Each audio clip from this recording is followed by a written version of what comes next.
So we're continuing on with the construction of the tunnel system. First thing I'd like to mention, at this point we're ready to texture, and when I texture at any point in time we always add lights, and I always like to add a camera, so we're going to add a few Omni lights in the scene. So we're going to create a few Omni lights through the tunnel. And when I'm doing on lighting, I always go in the light lister, make sure the lights are, they default about 100% or 1, so I always bring them down to 25%. I'm going to have the lights cast shadows in the scene, and go back to 4 views, go into my perspective view, and go into the end of my tunnel, just to get a good idea. Even though when it looks side on, it's nice to see where the character is going, what it's going to be doing, and we're going to go in perspective view here. And one of the neat features of Max is that you can go into the camera setup, create a free camera anywhere, Control C, and what the camera will do is, as long as you're in perspective view, is actually move into the view you're looking at, hit C in the keyboard, and you're into the location. Camera lens usually defaults about 43, and I like to get a wider view of the tunnel itself. And if hit F9, there's the tunnel and the lattice construction, and if you go to the side view, there you can see the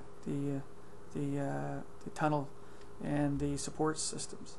So first thing we're going to do is go back to perspective view, and we want to add a rock structure to this. So one of the default rock materials I have, if I go in the materials library here, I've got a rock cave texture mix, and I got a diffuse color, and in there's a small rock noise of 25 size and 2 colors, and I've got a big rocks noise a size of 125 with 2 different colors. Give it a different mix, and I use also mix for displacement, which gives you a size of 10 for small rocks, black and white, and big rocks for black and white at size 125. And what's great about this texture is that it has a noise bump, easy noise bump 25. There's no normal maps in this case. We're using procedural textures at a high spec, and you can assign that to the selection, which is the rock. Go back to my camera view, and there's my rock view of the rock cliffs of this particular site. And you see some darkness. Might add a few more lights here. Just copy this light by holding Control Shift, using the holding down the Shift key. Again, trying to get rid of these dark areas. I think I'm good now. Another thing too, I like to set up my camera so it'll go along this path. And what I'm going to do is take this line and divide it into segments. So I'm going to maybe 5 segments. I go into segment mode in this line, divide, so I've got similar speed. So just go in here and divide that.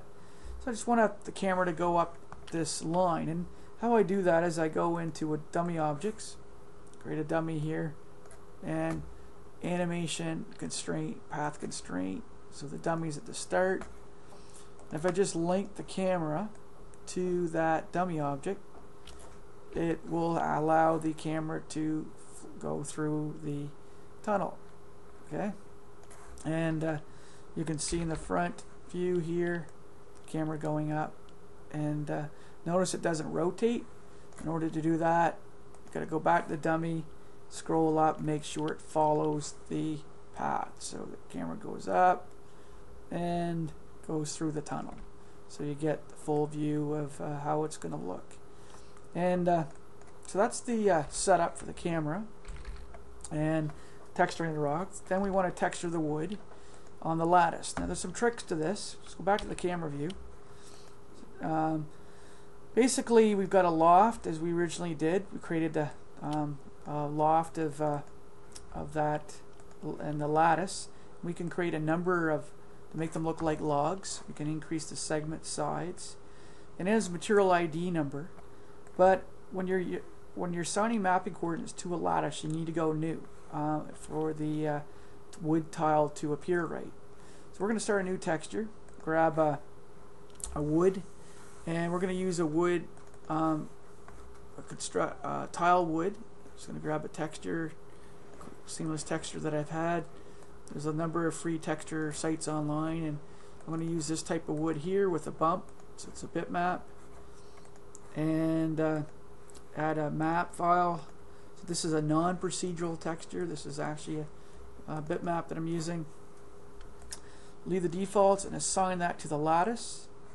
And because the lattice has the procedural, you'll see, the mapping coordinates, it's assigned appropriately here, and you can smooth the lattice too, so it looks smooth, the wood's smooth, and that's your log construction for the tunnel. Now, at this point, you can do a save, and you should you'd want to collapse this as editable poly. And what you can do is go into element mode and maybe delete all the base. Let's get out of and delete all your bottom parts of the truss. Go back to your front view. You can take all these out if you want. All these floor beams. And delete them all out. Just go by and get those out of the way. Just leave the wall and the roof beams. Just take these all out. So all you're left is when you zoom in for your is a side view showing. I'll render it a little higher here, and go to custom H high def. Show you just a rendered view of tunnel construction. Hopefully that helps. Take care.